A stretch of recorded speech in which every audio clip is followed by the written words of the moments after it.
Stop the presses. Apple did the unthinkable. iPhone 17 Pro is thick. I know.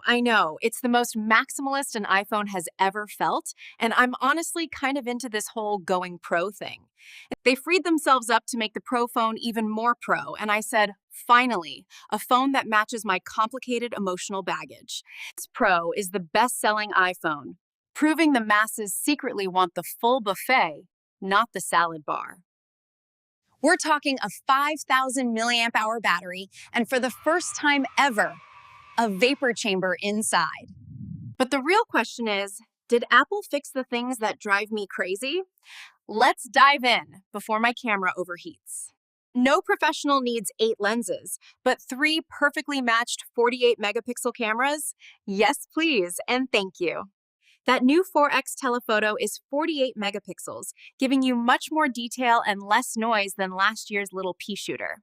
The 4X zoom is a better portrait focal length, and it's basically the iPhone saying, I see your face, and you look amazing. They specifically processed the 2X crop to be sharper because Apple knows you're going to use it to zoom in on gossip.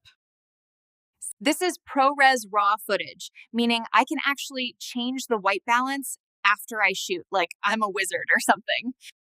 The file sizes are huge. They make me feel like I need an industrial storage warehouse just for my vacation videos. Genlock support is here, which means my multi-camera setup is finally in sync, and I can stop yelling, wait, ready, go. But seriously, Apple, we still have the point light problem at night. Those little flares are ruining my perfectly moody aesthetic. We have 2 terabytes of storage, but still no 8K video? That's just being unnecessarily restrictive, isn't it? The improved selfie cameras are perfect for ensuring my deep in thought face is perfectly focused and ready for my LinkedIn profile. It's not full optical zoom, but it was better than nothing, which is the nicest thing I can say about a phone camera. The telephoto sensor is much larger now, which is exactly what my zoom shots needed. The 3 cameras are now so reliable, it's like having a 3-person photography crew in your pocket.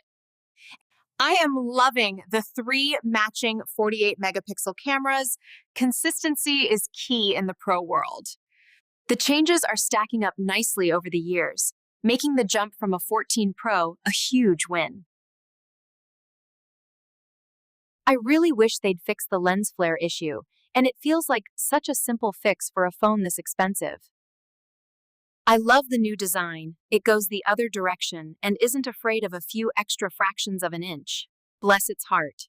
It's an all unibody metal jacket now, but we said goodbye to the glass sandwich, and I'm calling that a win for my butterfingers.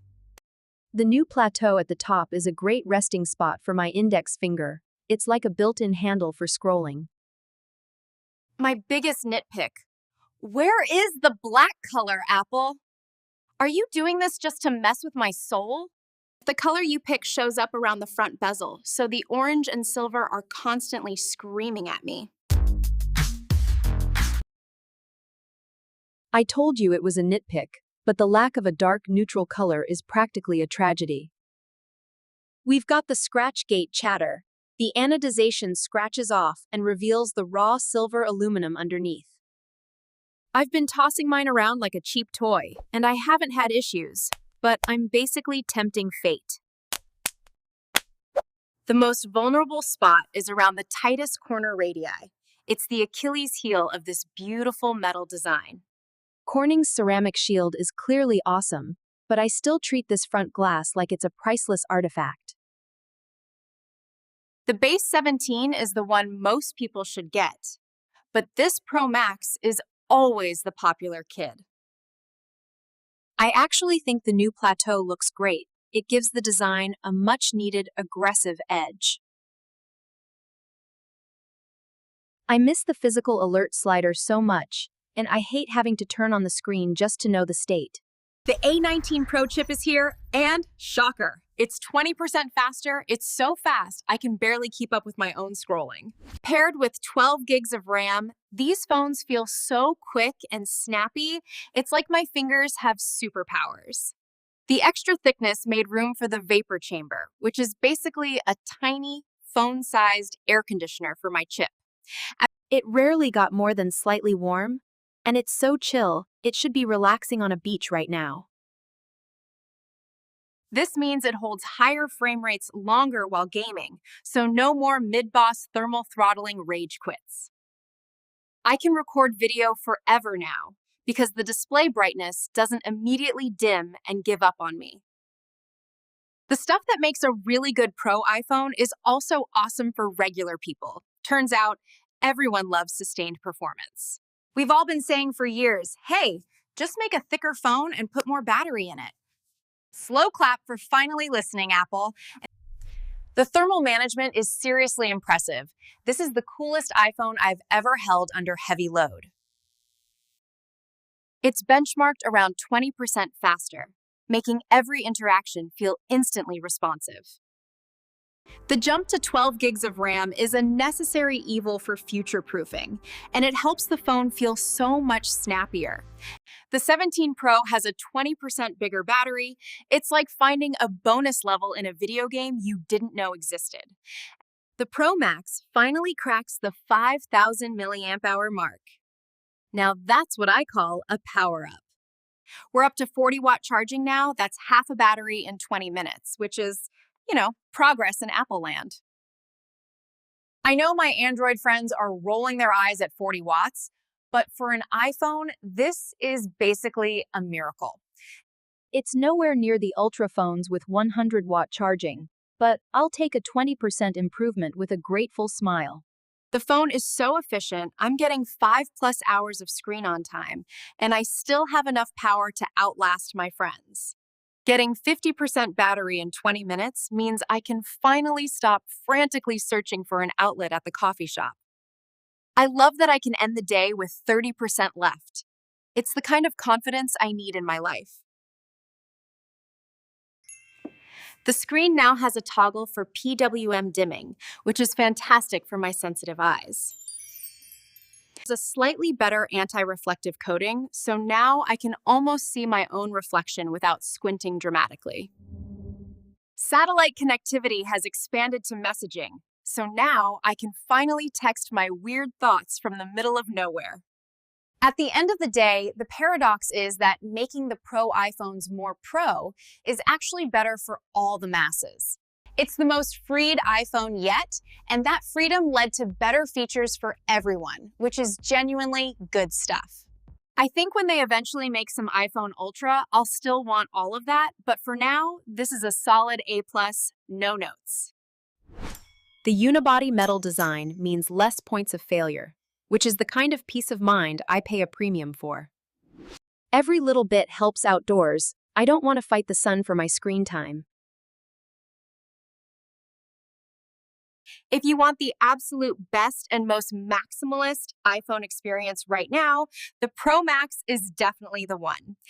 This iPhone 17 Pro is proof that sometimes thicker is definitely better. The only thing missing is a built-in coffee maker, but hey, maybe in the iPhone 18 Ultra. The snappiness combined with the 120Hz display makes this thing feel absolutely telepathic. We've traded thinness for battery life, and in 2025, that is the most morally sound decision they could have made.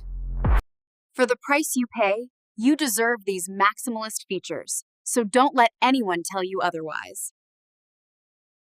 The improved front camera is ready for my inevitable foray into TikTok stardom. It's finally clear enough. The paradox is that Apple is finally listening to the most hardcore users, and now we all reap the benefits. Thanks for watching, and I'll catch you guys very soon, assuming my phone doesn't get scratched before the next upload.